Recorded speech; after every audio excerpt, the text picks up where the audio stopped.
Bulldog Unchained presents the one-on-one sessions. They will go one-on-one with the Great One.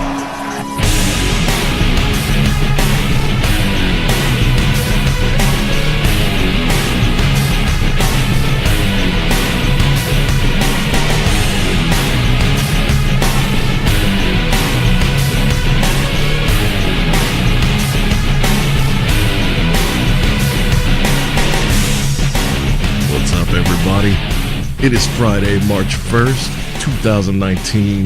This is the Bulldog Unchained podcast, and I am your host, the King of Villains, Bulldog Malenko. But this is going to be a brand new show series called the One-on-One Sessions. And it's gonna be a little bit different than the regular show. Basically, I'm doing this first episode by myself as an intro, and just to, give the layout of what to expect from this. I also want to talk about a few things that are leading to a higher devotion from me toward my show. So, the one-on-one sessions are going to be one-on-one interviews between me and various guests, ranging from musicians to comedians to business owners to, eventually if we can get, celebrities, personalities, whoever to oblige and that want to come on the show and face me and talk about their lives. That's what this is going to be. With that being said, this first episode I decided to do alone because I want to address all of you, my fans, my audience, even friends.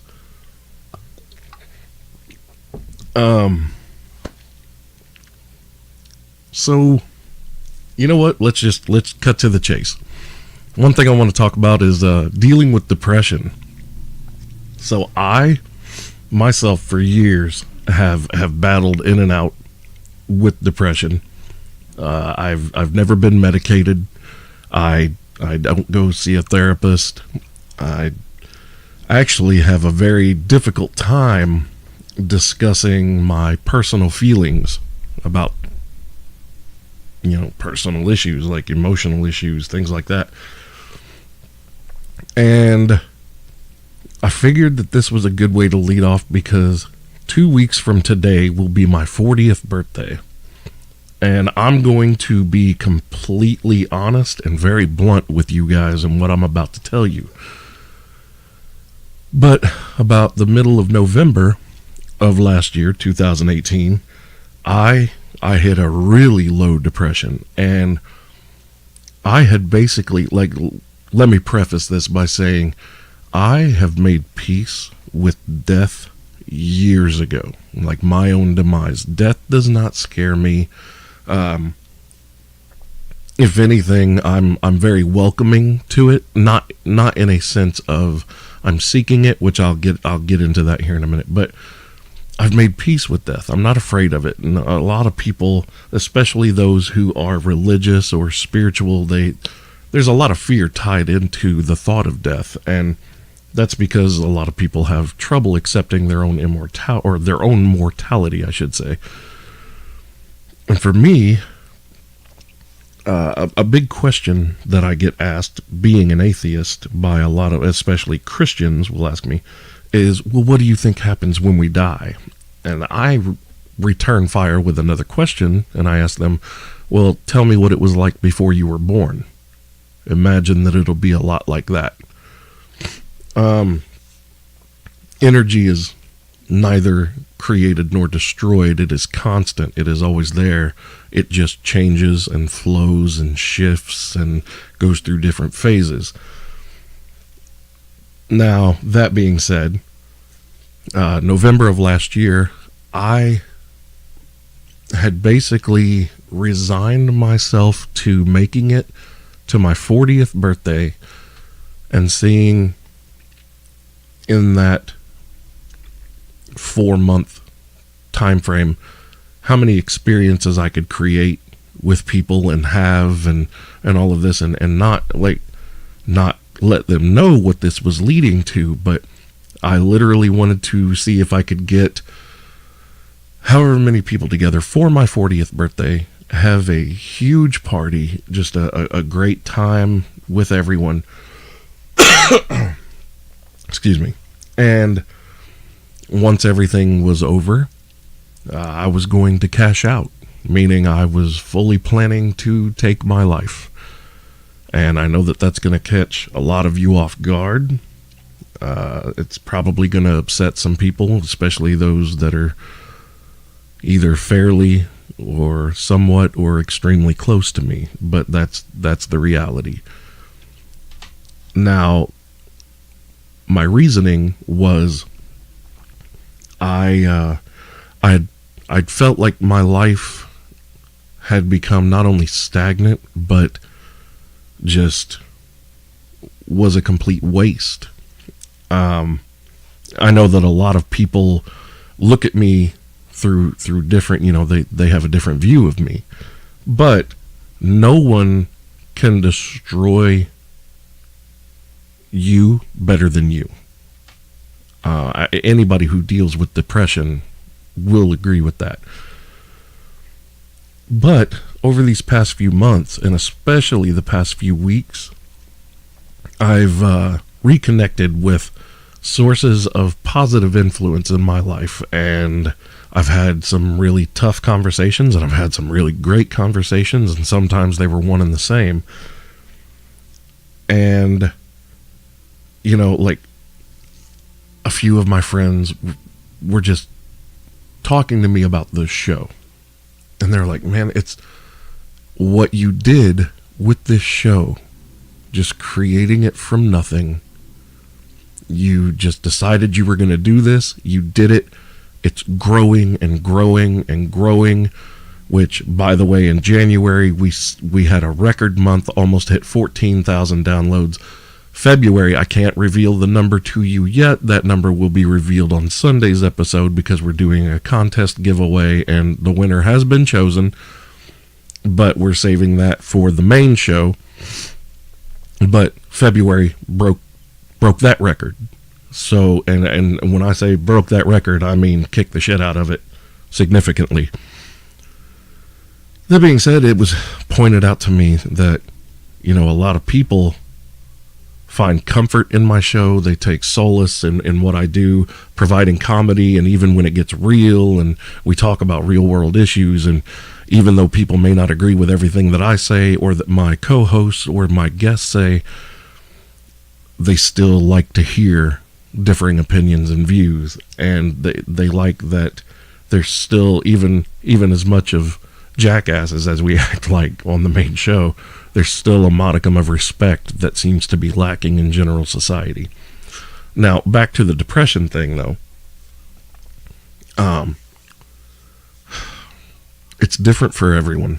Everyone handles things differently. Myself, I cannot ever see me medicating myself. I can't do it. I can't go pop a fucking pill that just makes reality go away.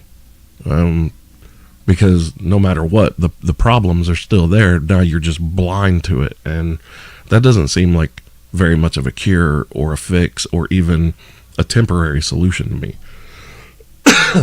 I'm very much a realist, and dealing with problems is just that's part of life. It's part of the human condition. It's something that we all have to do. It's something that we all have to accept. Everyone's going to have struggles. Everyone's going to have strife, and how you deal with it is kind of what defines you as a person. And so I was having these conversations with friends about the show and about me personally, because some people were beginning to get concerned, and they've checked in on me, and they realized that, the synapses weren't firing correctly upstairs, so to speak. And I completely appreciate those people who did reach out to me, and some of them were very unexpected. And it was still a matter of, well, I'm not really comfortable discussing all of this, but it's I would talk about some things, and other things I just went ahead and left out. But it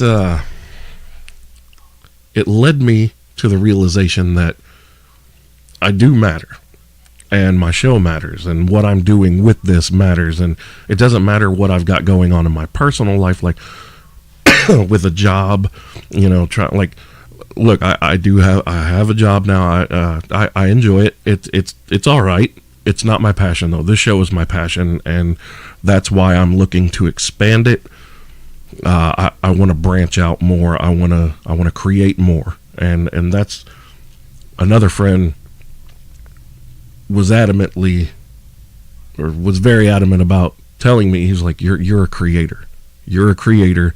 You always have to be making something, creating something, and you create things of substance and value to other people. Otherwise you won't do it. You won't let people hear it or see it or interact with it. And I'm like, you're very right. Like, that's another thing about me. It's hard to accept praise. Like, I appreciate praise, but it's really hard to know how to react to it.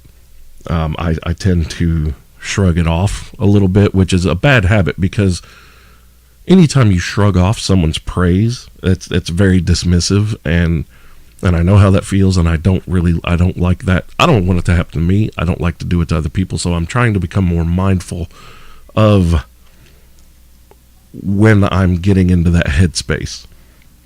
But now I'm in a really good headspace, and I've regained focus on this show, regained focus on my passion, and helping the people that are helping my show grow.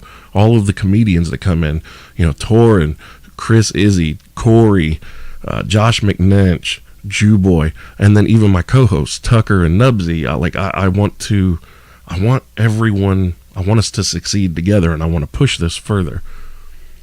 And staying focused on your passion is very important in that regard.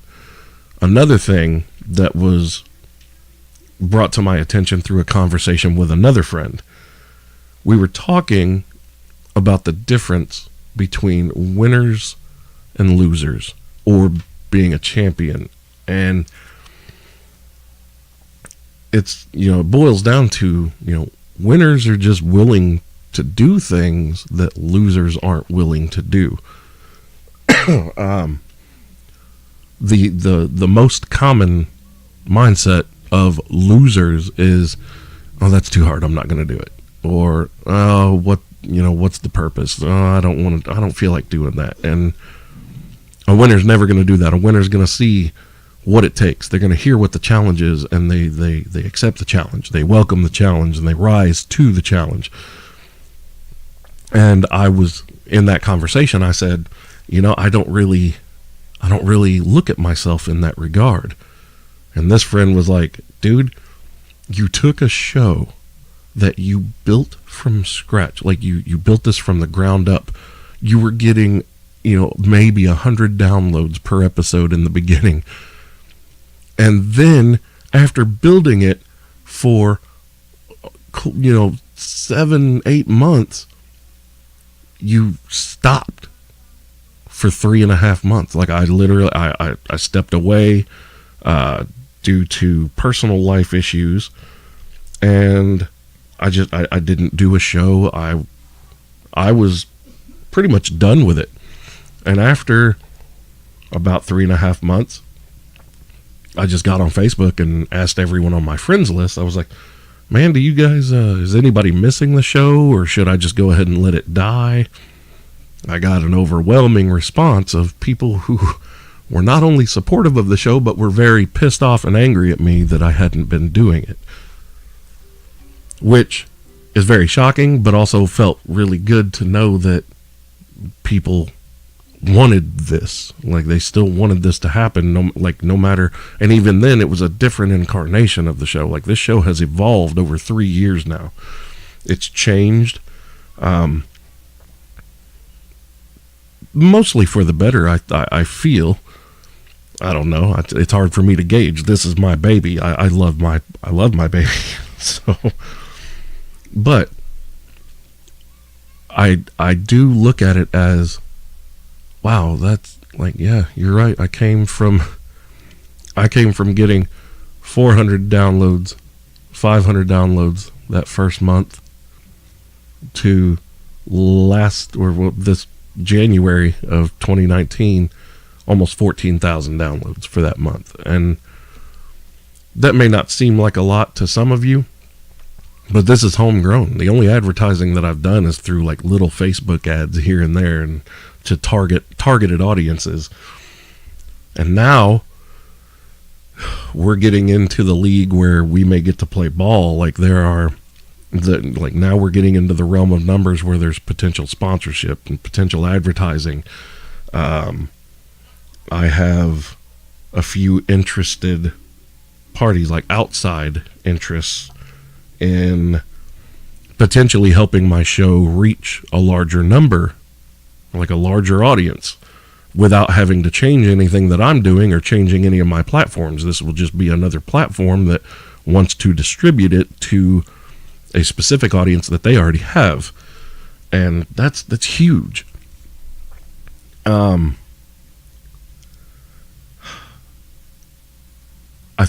I know that I just have to maintain that champion attitude. I've got to stay focused.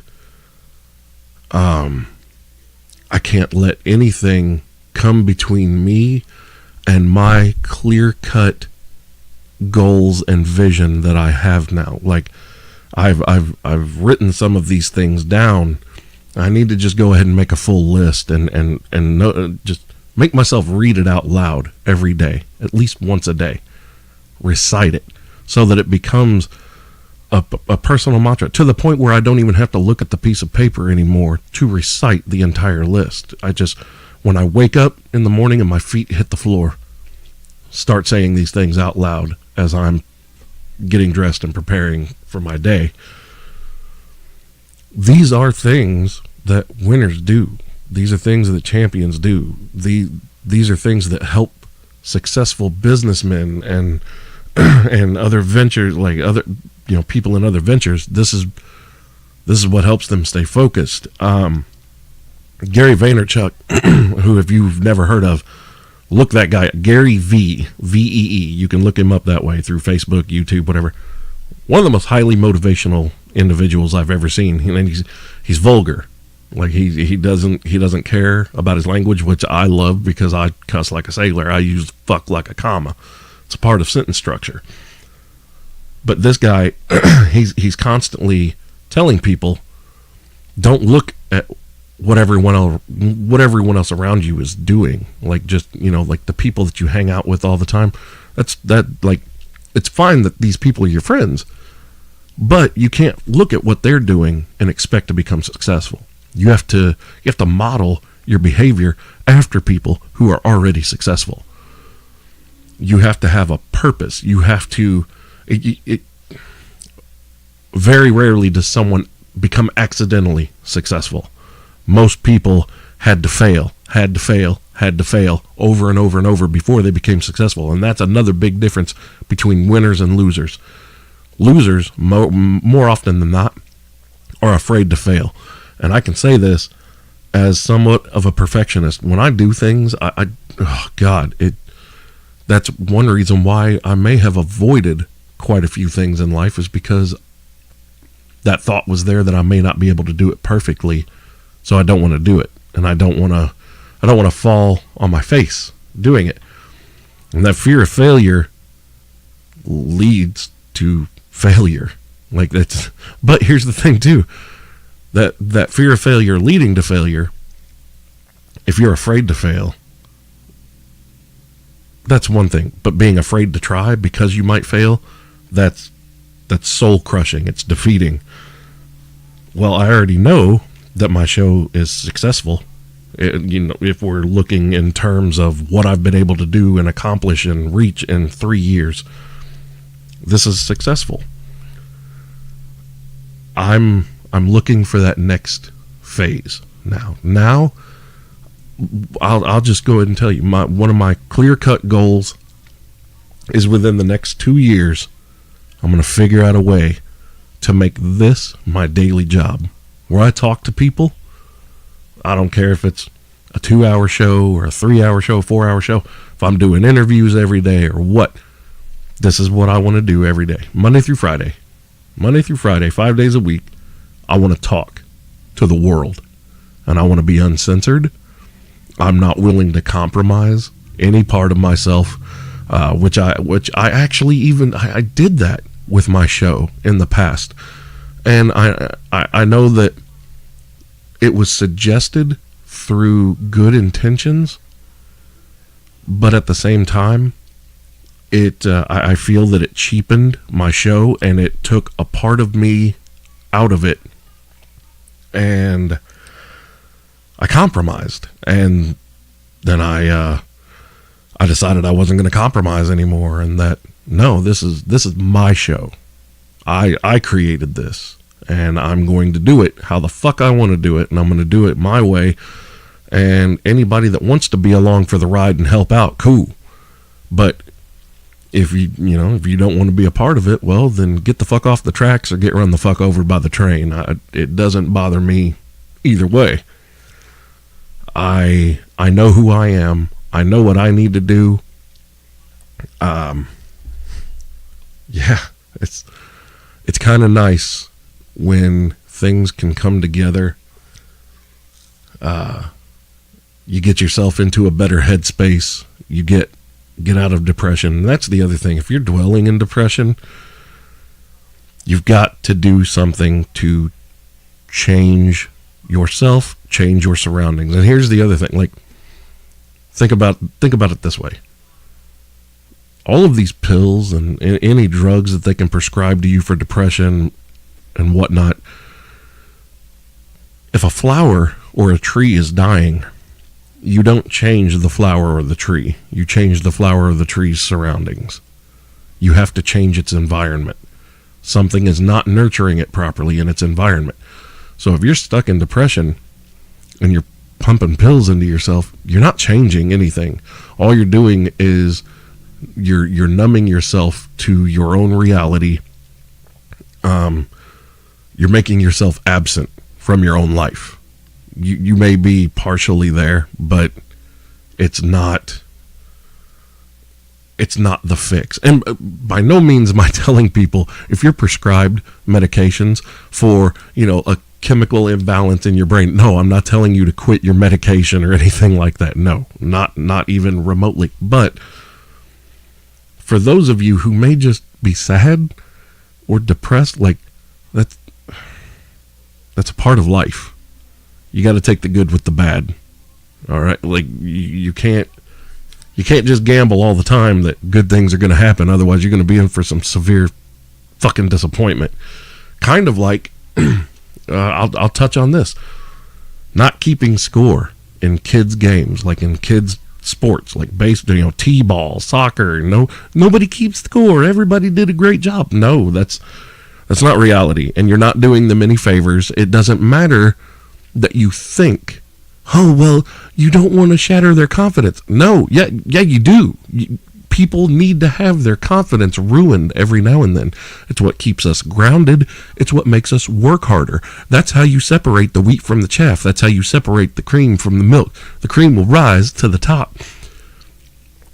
I know that this is going to break some of your hearts, but not all of your kids are meant to be Michael Jordan, or they're not going to be fucking Emmitt Smith. They're not going to be Ben Roethlisberger. They're not going to be any of these great athletes. Some of you need to face that fact. Some of your kids are not going to be built to be pro athletes. And on the flip side, some of your kids are not going to be built for college. Some of your kids are not going to be very academically gifted. Here's the thing, though. You cannot present these children with this illusion that life is fair and that they will always be treated equally to everyone around them, because we as adults know that that's not true. And now you have a whole generation of children that are coming into adulthood that are getting the shit kicked out of them by reality, and they throw temper tantrums in public. Adults are throwing temper tantrums in public because, one, they never got their ass whooped. And look, I'm not saying beat your fucking kids, but every now and then a kid needs an ass whooping. You got to have that reminder of, hey, you need to know your fucking place. And also, they never lost anything. They want the kid who, you know, showed up only to play in the soccer game every week, didn't show up to practice.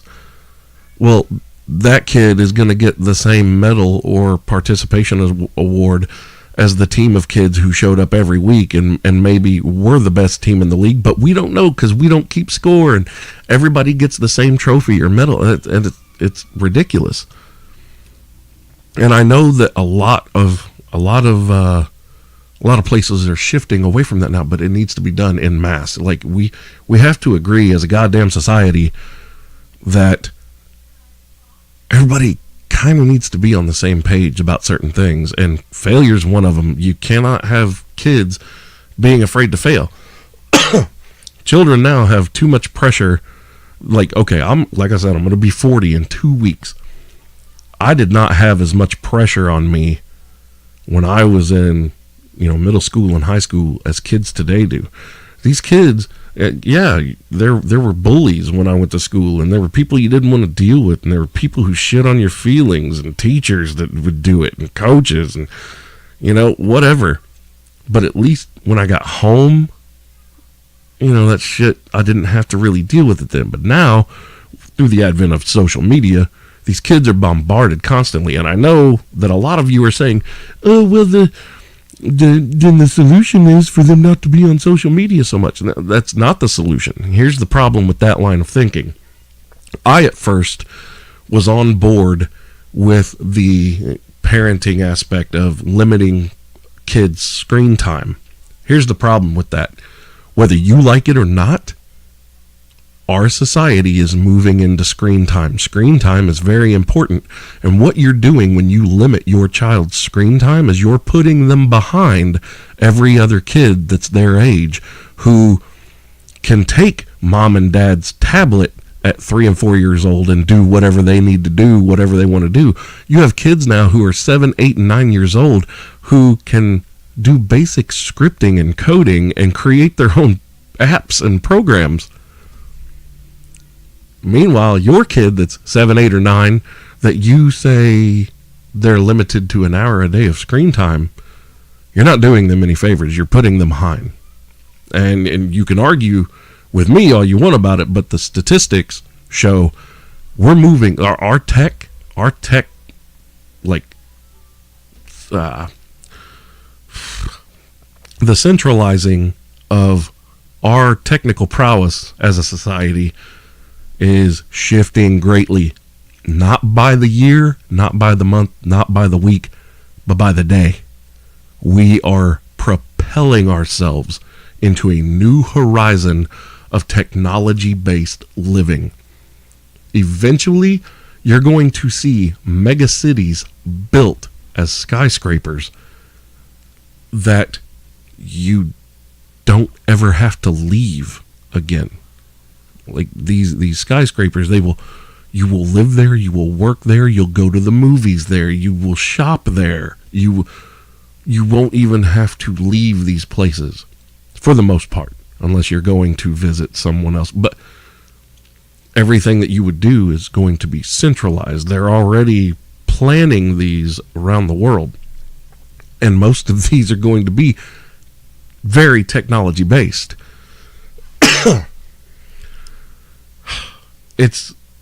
There's a huge shift. Like there's a generation that is on the verge of dying out that I remember when I was a kid and computers were becoming another household appliance. Like I remember when computers were a luxury item, and my dad was very tech centric. In my life growing up, we always had computers in the house, but we were one of the few. Like, most of my friends did not have access to a computer. Well, that put me ahead of the curve, because when everybody else started getting home computers, I had already been building websites and coding and JavaScripting and all this stuff. This is back in the mid-90s. I'd already been doing this for 3 years. And so when it comes to everybody else, the rest of these people are just now learning how to use AOL. America Online. You've got mail. Yeah, that bullshit. Meanwhile, I'm light years ahead. Like, great, vast distances ahead of everyone my age dealing with computers. But I remember, as these were becoming modern common household appliances, which is what they are. And actually, if you think about it, look at our cell phones now. You have a computer in your fucking pocket. And most of us can't imagine how we, like, you think about the old days. Oh man, I remember before we had all these things. Blah, blah. Yeah, but try to get by without it now. It's tough. And I know that a lot of people will try to bullshit you and be like, oh, whenever I go do this or that, I don't have my phone with me. Bullshit. Shut the fuck up. Now, I'm not saying that you shouldn't have time where if you're with your significant other or you're sitting down to dinner and you're having family conversation or a family night, or you're having a game night with friends or whatever, you put the goddamn phones down. Pay attention, interact with each other, engage. But trying to tell someone who's sitting by themselves, and you're not really engaging them, but you look at them and you're like, why are you always on your phone? Why are you not? Why are you not engaging with people? That's the thing. Now we don't even have to go anywhere to engage with other people. You literally scroll through the Facebook feed, see a post, and just leave a comment or a reaction or send a message to somebody. This is a different world. It's a different time. The future is now, old man. I welcome it. I'm actually one of those people that looks forward to the singularity, which is the merging of man and machine. I'm all for it. Let's do this shit. Turn my ass into a cyborg and watch what the fuck I do. It's probably a bad thing to say. I'm sure I'm probably on like 15 watch lists just because of this show anyway. Who fucking knows, right? But that being said, back to the whole winners and losers. That's just it. We as a society have to acknowledge that life is not fair, first and foremost. Life doesn't give a shit about your feelings. Could not give a fuck less. No one's going to spare you. Even the people that love you have the people that you love and that love you and that you feel the closest to, those are the people that have the biggest potential of letting you down or hurting your feelings or crushing you completely. It's happened to me. I'm sure it's happened to many of you. But you have to acknowledge that these things are going to happen. All right? You can't just wish it away. You can't ignore it and act like it's not happening. That's not healthy either. You have to deal with it. Part of dealing with life is dealing with losing and winning.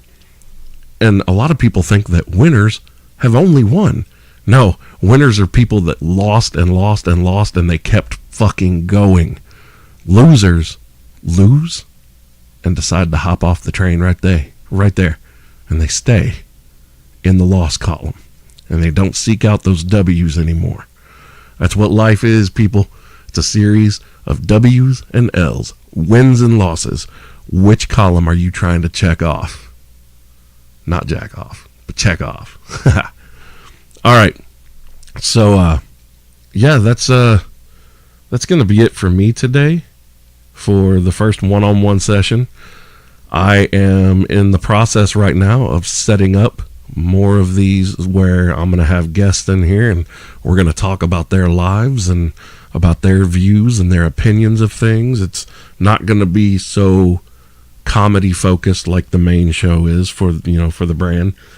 It's something that I want to approach differently and bring a different aspect to the brand. So hopefully you guys enjoyed this. If you did, or if you didn't, let me know. You can contact me through Facebook at Bulldog Unchained Podcast. We have a page there. You can send me a message. I'll get it. I'll reply to you. Even if you hated it, I'll still reply. I'll tell you how stupid you are. Just kidding. But, yeah, that's it. I'm out of here.